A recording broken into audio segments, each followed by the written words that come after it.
तो जय जवान जय किसान भाई बहनों, आप सभी का मेरे डिफेंस चैनल पे स्वागत है। तो आज की डिफेंस अपडेट वीडियो में 2022 में भारत कौन कौन सी डिफेंस डील और प्रोजेक्ट्स पे काम कर सकता है, तो इसी के बारे में डिटेल से बताने वाला हूँ। तो नए हो तो प्लीज़ मेरे डिफेंस चैनल को सब्सक्राइब करें, बेल आइकन दबाना ना भूलें और कमेंट सेक्शन में जय हिंद जय भारत जरूर लिखेगा। तो आज की डिफेंस अपडेट वीडियो शुरू करते हैं। तो अभी फिलहाल भारत के लिए सबसे ज़्यादा इंपॉर्टेंट प्रोजेक्ट है EMCE के लिए जेट इंजन। तो अभी फिलहाल भारत के पास दो ऑप्शन अवेलेबल है, एक है फ्रांस की कंपनी साफ्रॉन और दूसरी है ब्रिटिश कंपनी रोल्स रॉय। तो जो साफ्रान है वो पूरी तरह से टेक्नोलॉजी तो ट्रांसफ़र करना चाहती है, वर IP राइट भारत को नहीं देना चाहती।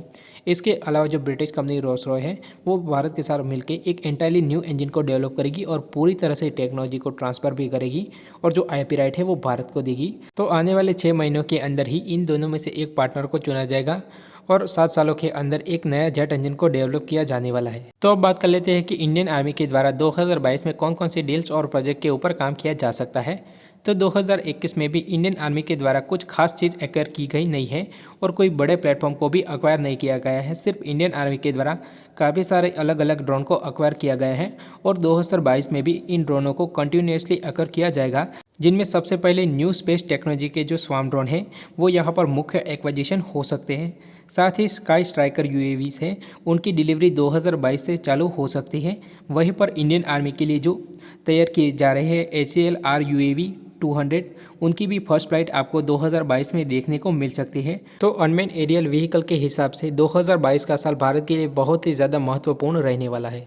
तो आर्टिलरी सेक्शन में आपको कुछ ज़्यादा चेंजेस देखने को नहीं मिलेंगे, क्योंकि जो भारत की मेन इंपॉर्टेंट आर्टिलरीज है जैसे कि K9 वज्र और M777 है वो ऑलरेडी ऑपरेशनल है। और इसके अलावा जो इंडिजिनियस आर्टिलरी है जैसे कि अटैक्स भारत 152 और 155 mm माउंटेड सिस्टम कल्याणी का, उनकी टेस्टिंग अभी फिलहाल चालू है और इन इंडिजिनियस आर्टिलरी के ऑर्डर 2022 में होने की चांसेस बहुत ही ज़्यादा कम है। तो अब हम टैंक्स के बारे में बात कर लेते हैं। तो 2022 में T-72 टैंक्स का अपग्रेडेशन आपको देखने को मिल सकता है। तो अभी फिलहाल इंडियन आर्मी एक बड़ी नंबर में यानी कि 2000 से भी ज़्यादा नंबर में T-72 टैंक्स को यूज़ कर रही है, जिनमें से 1000 टैंक्स को अपग्रेड किया जाएगा और बाकी सभी टैंक्स को फेज आउट कर दिया जाएगा और जो ये अपग्रेडेड टैंक होंगे उनको भी 2035 तक रिटायर कर दिया जाएगा। तो इन T-72 टैंक को नाइट फाइटिंग के लिए कैपेबल बनाया जाएगा। साथ ही advance electro optical thermal sensor भी इंस्टॉल किया जाने वाला है। इसके अलावा उनके इंजन को भी रिप्लेस कर दिया जाएगा। साथ ही एडवांस रिएक्टिव आर्मर को भी इंस्टॉल किया जाएगा। तो अब हम आर्मर्ड फाइटिंग व्हीकल के बारे में बात कर लेते हैं। तो जो टाटा कैस्टल है उसका एक्विजिशन आपको देखने को मिल सकता है। इसके अलावा AK-203 राइफल का भी एक्विजिशन होने वाला है। वहीं पर आपको 2022 में ब्रह्मोस मिसाइल की तीसरी रेजिमेंट भी देखने को मिल सकती है, जो कि ब्रह्मोस ईयर की होने वाली है। तो अभी फिलहाल currently Indian army BrahMos missile की 2 रेजिमेंट को ऑपरेट कर रही है। तो जो ब्रह्मोस की तीसरी रेजिमेंट होगी वो ब्रह्मोस ईयर के साथ आने वाली है, यानी कि 800 किलोमीटर रेंज वाली ब्रह्मोस। तो अभी फिलहाल ब्रह्मोस ईयर बन के तैयार नहीं हुई है, तो इसी साल में ब्रह्मोस ईयर बन के तैयार हो जाएगी और इसी साल में ही आपको ब्रह्मोस मिसाइल की जो तीसरी रेजिमेंट है वो देखने को मिल सकती है। वहीं पर एरियल प्लेटफॉर्म के बारे में बात करें तो 2 ऐसे चॉपर है जो कि इंडियन आर्मी में इंडक्ट होने वाले हैं, यानी कि LCH और LUH, यानी कि लाइट कॉम्बैट हेलीकॉप्टर और लाइट यूटिलिटी हेलीकॉप्टर। तो ये दोनों हेलीकॉप्टर इंडिजिनियस है और ये इंडियन आर्मी की यूटिलिटी और अटैक कैपेबिलिटी को इंक्रीज करने वाले हैं। वैसे तो इंडियन आर्मी के बहुत सारे प्रोजेक्ट प्रोग्रेस में हैं, पर 2022 में सिर्फ यही प्रोजेक्ट आपको देखने को मिल सकते हैं। तो अब हम 2022 के इंडियन एयरफोर्स के प्रोजेक्ट्स और डील्स के बारे में बात कर लेते हैं।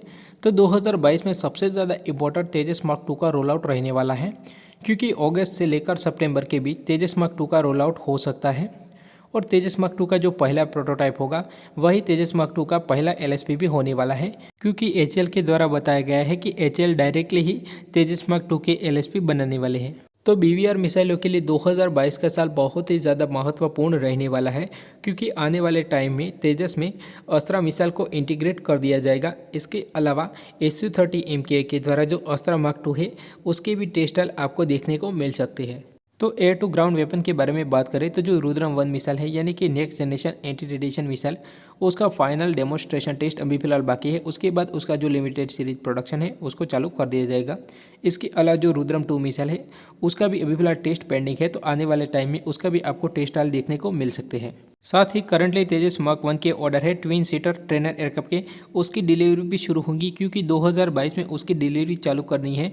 वहीं पर फाइनल FOC वेरिएंट है वह मार्च तक डिलीवर हो जाएगा और 2022 में S-400 एयर डिफेंस सिस्टम भी फुल्ली ऑपरेशनल होने वाला है।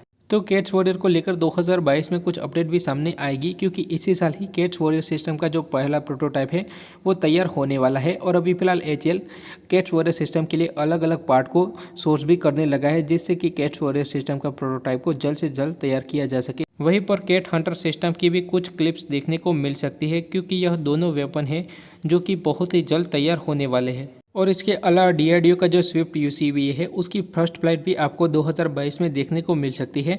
पर कई रिपोर्ट के अनुसार यह बताया जा रहा है कि स्विफ्ट UCV की जो फर्स्ट फ्लाइट है वो कंडक्ट की जा चुकी है, पर अभी फिलहाल इसको लेकर कोई भी अपडेट सामने नहीं आई।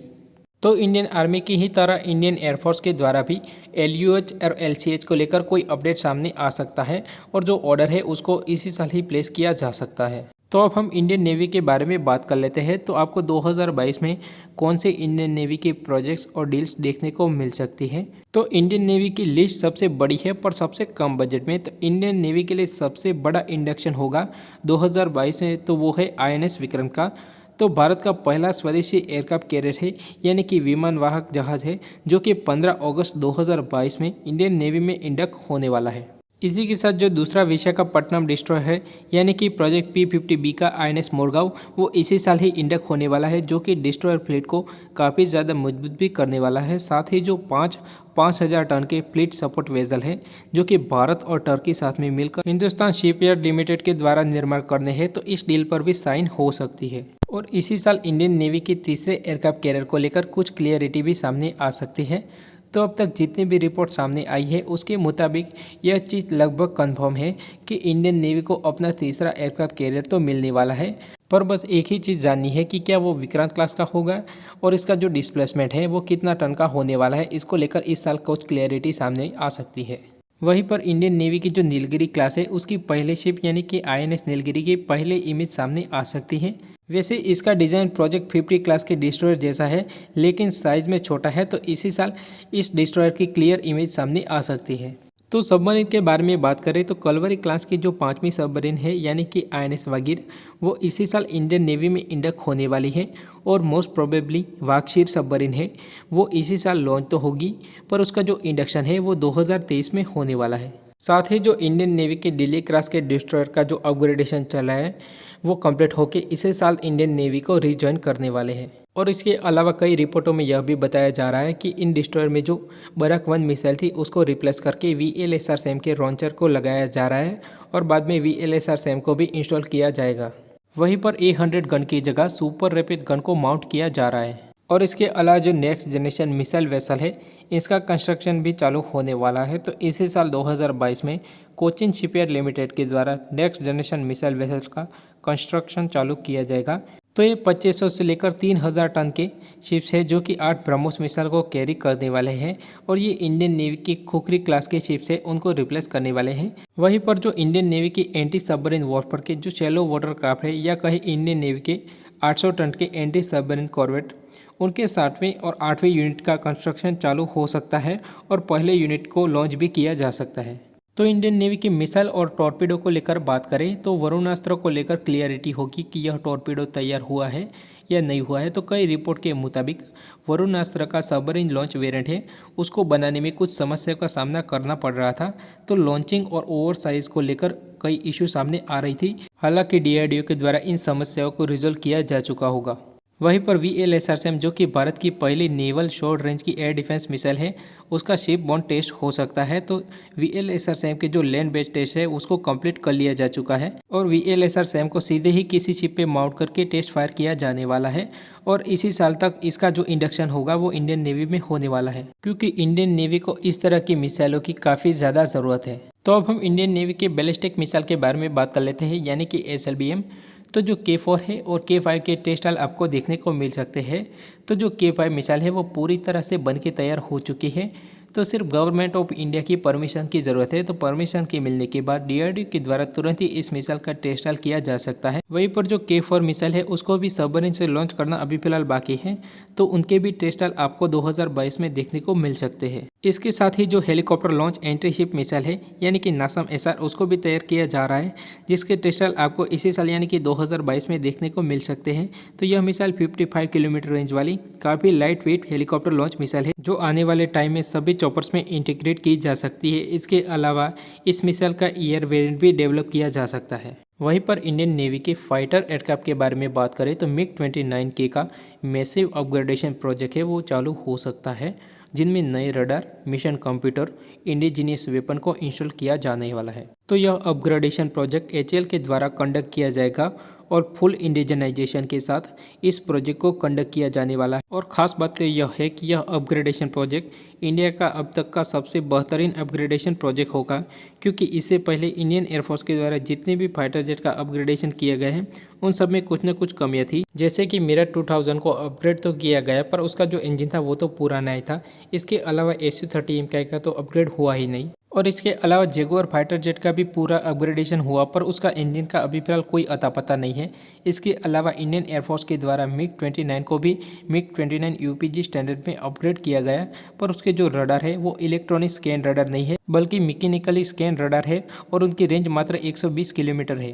पर इंडियन नेवी के अपग्रेडेशन प्रोजेक्ट में इन सभी कमियों को दूर किया जाएगा, जिनमें उत्तम AEC रडार को इंस्टॉल किया जाएगा। इसके अलावा इंडिजीनियस मिशन कंप्यूटर साथ ही बहुत ही ज़्यादा मॉडर्न कॉकपिट को इंस्टॉल किया जाने वाला है। और इसके अलावा 2022 में स्मार्ट के भी कुछ टेस्ट ट्रायल को कंडक्ट किया जा सकता है। तो ये थे इंडियन आर्मी, नेवी और एयरफोर्स पे कुछ महत्वपूर्ण प्रोजेक्ट्स और डील जो कि 2022 में आपको देखने को मिल सकती है। इसके अलावा एक महत्वपूर्ण प्रोजेक्ट है HSTDV हाइपरसोनिक ग्लाइड व्हीकल। तो इसी साल यानी कि 2022 में HSTDV हाइपरसोनिक ग्लाइड व्हीकल का आपको फाइनल टेस्ट ट्रायल देखने को मिल सकता है। तो अगर आपको मेरा इन्फॉर्मेटिव वीडियो अच्छा लगे तो please subscribe my channel and thank you for watching.